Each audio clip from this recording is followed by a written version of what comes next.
I'm going to depress you even further.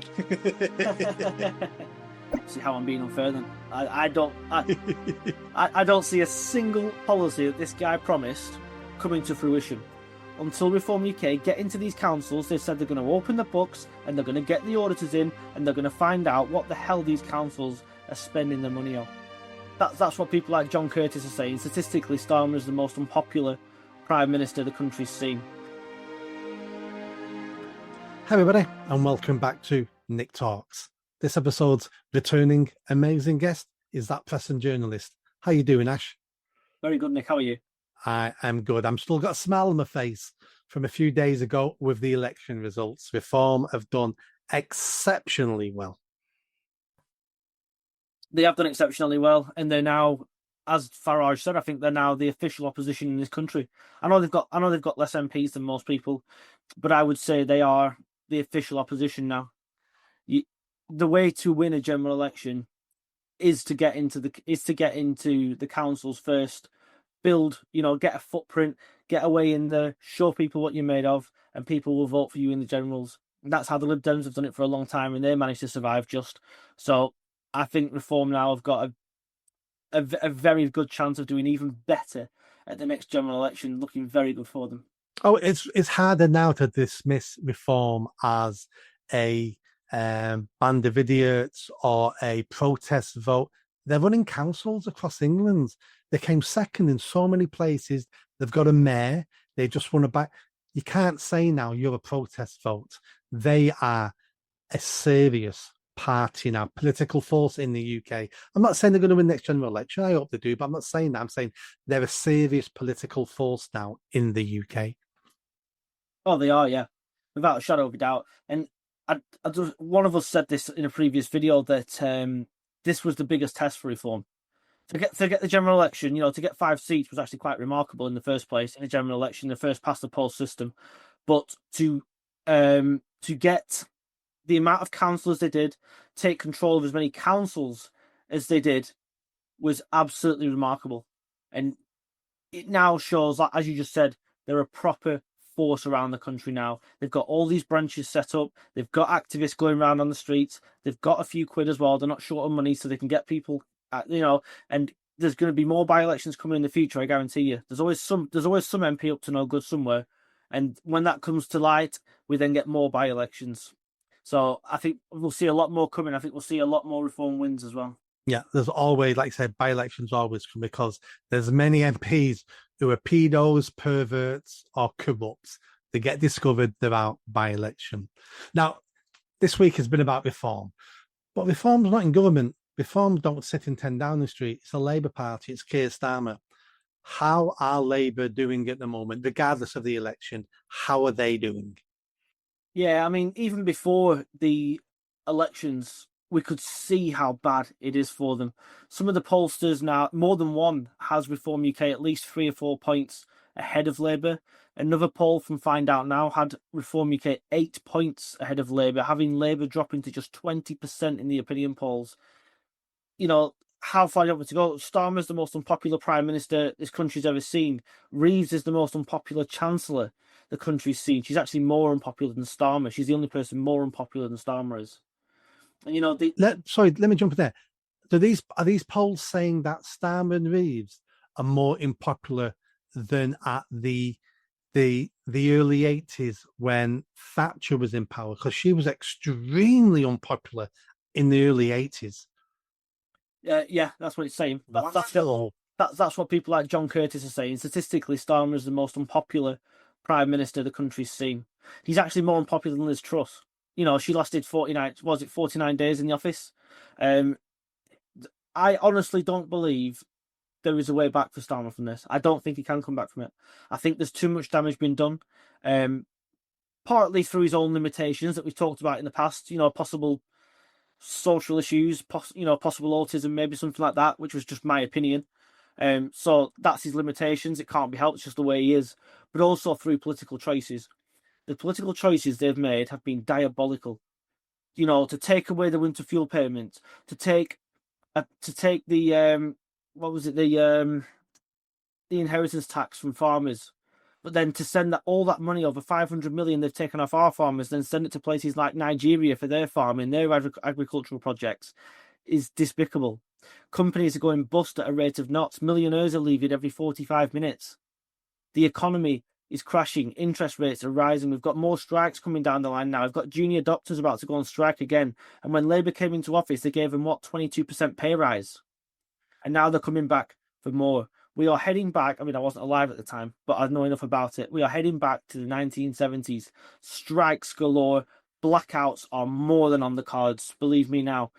And I don't see any way out of this for Starmer. A lot of these policies they took on, I don't know if I've said this before or not, but a lot of the policies they took on, like taking the winter fuel payment away, etc., were policies that have been offered to previous governments year after year after year. They're in the civil service notebook.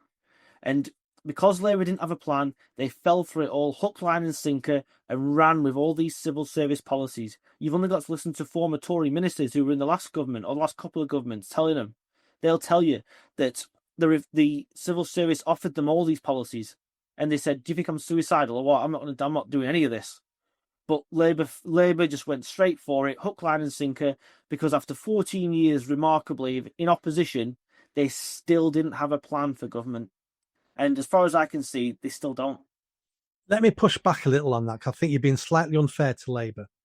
Because Keir Starmer, when he was voted in as Prime Minister, he said he was going to reduce illegal immigration across the Channel by smashing the gangs.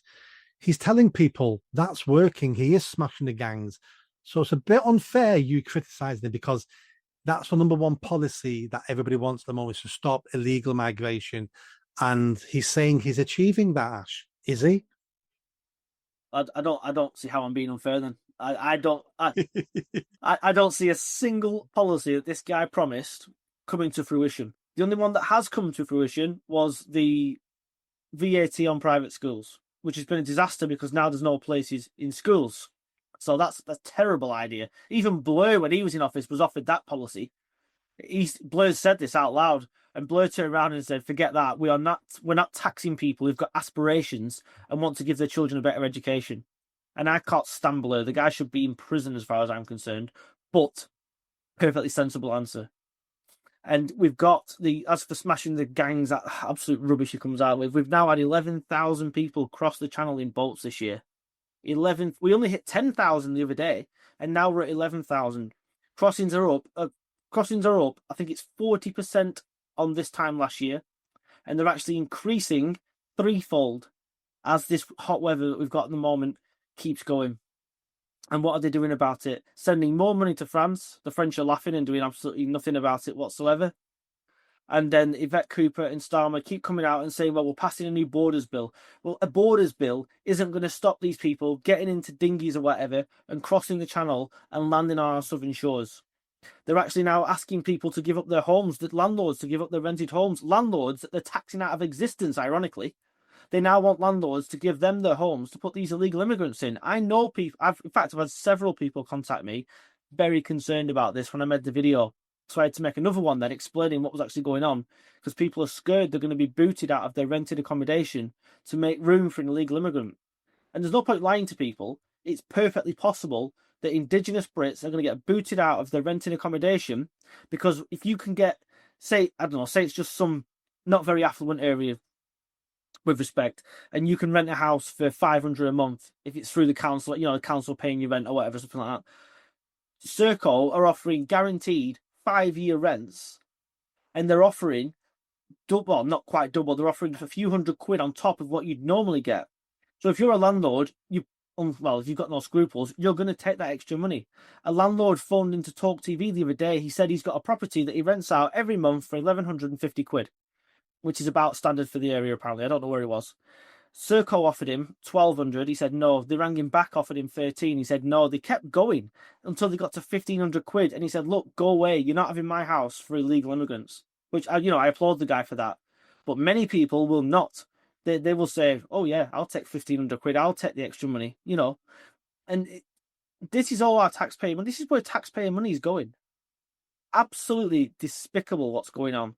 And I can't wait for going back to the local elections. I can't wait until Reform UK get into these councils. They've said they're going to open the books and they're going to get the auditors in and they're going to find out what the hell these councils are spending their money on.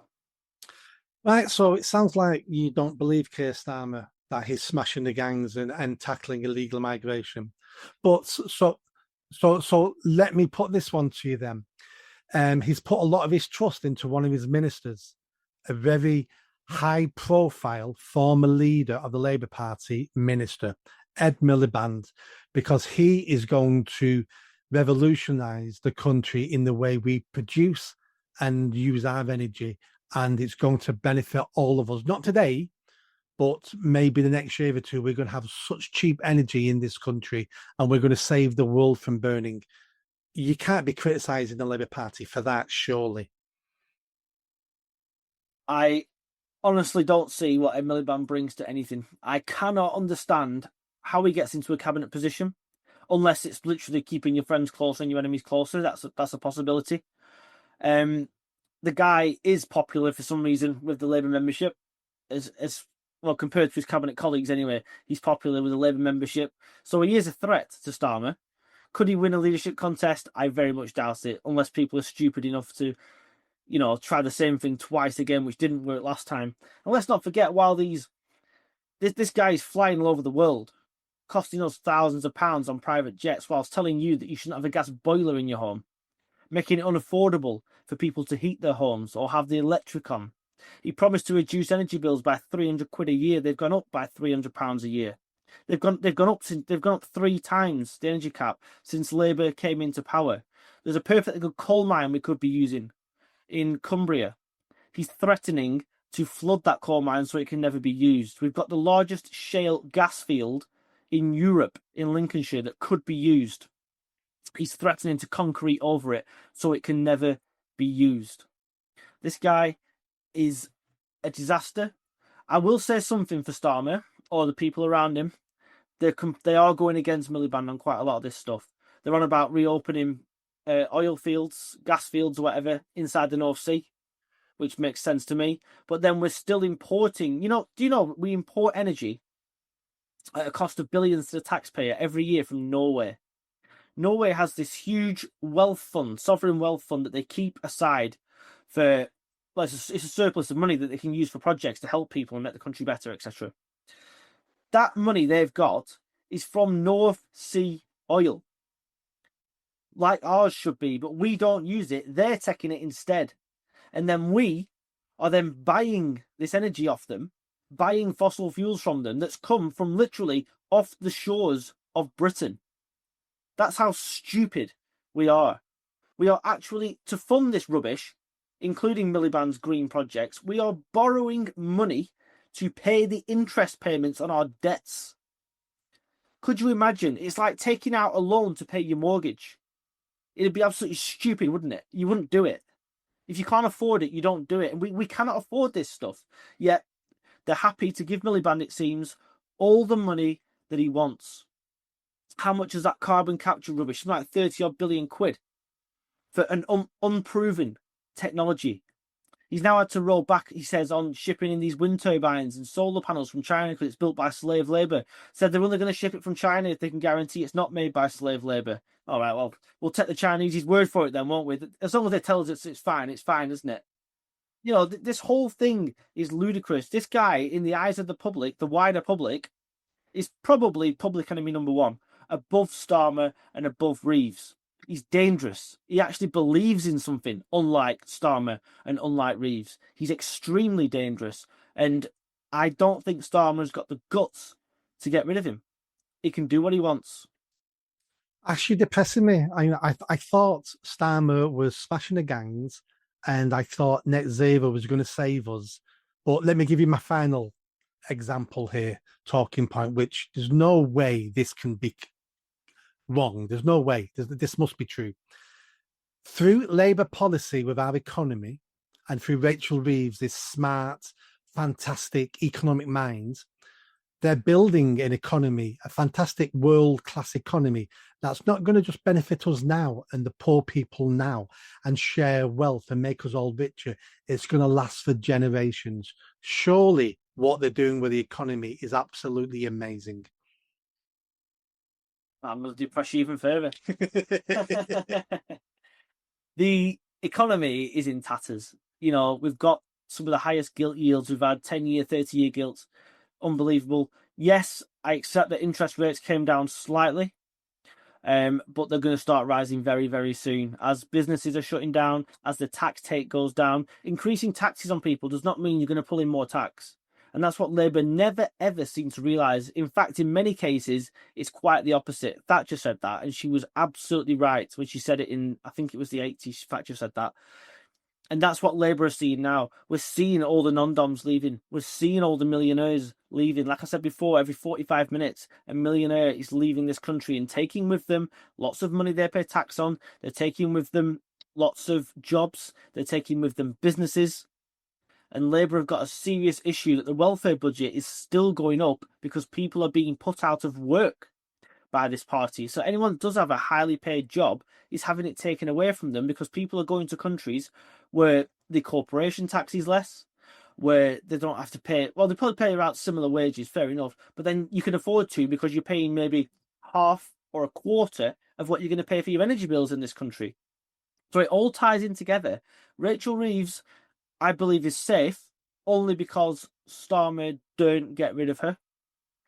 She's not a threat to the leadership or anything like that. She's killed her own political career in that sense, but she is too powerful to Starmer because it looks terrible if he gets rid of his chancellor. And we know that when prime ministers get rid of the chancellors, especially when you're only less than a year into a parliament, the prime minister normally goes pretty soon after them, so he can't get rid of her. And I'll tell you what, I'll give you one bright light for this bank holiday weekend. Please, Ash, give me one bright He's light. doing a pretty decent job, and I do like him, and that's John Healey. He's the defence minister, and he's actually doing a pretty decent job. He comes across as a moderate guy. He comes across, he's doing what a defence minister should do and lobbying all the time for more money for the armed forces, which is his job. But when something happens with the Navy or the RAF or the Army, he's a very credible man, I think, actually. Quite sticks out like a sore thumb in this cabinet, obviously. But he's a very credible man. So I'll say that's one positive for Starmer. But then again, knowing Starmer, this guy looks quite good, I'll get rid of him. I'll put somebody else in charge of the armed forces, like Lisa Nandy or someone like that. There's 9 cabinet ministers at the moment, Nick, that are on course to lose the seats in the next general election. Nearly all of them to Reform UK. And Wes Streeting, I don't care if he's Labour leader by the time the next general election comes around, I'll have your charity bet if you're up for it. I'll have you 50 quid that Wes Streeting is not an MP by the time the next general election comes around for the charity of your choice. And that he will not be an MP. I will guarantee that he loses his seat. Regardless. I don't care if Labour are riding high in the polls, he loses his seat. He's got an Islamist independent, Palestinian independent, whatever it is, snapping at his heels at the moment. He nearly lost his seat at the last election. He's going to lose it next time. Same with Jess Phillips.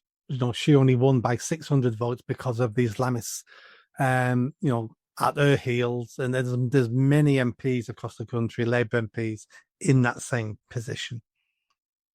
Oh, there are, yeah. I think, Rayner is definitely in that position. Jess Phillips is definitely in that position.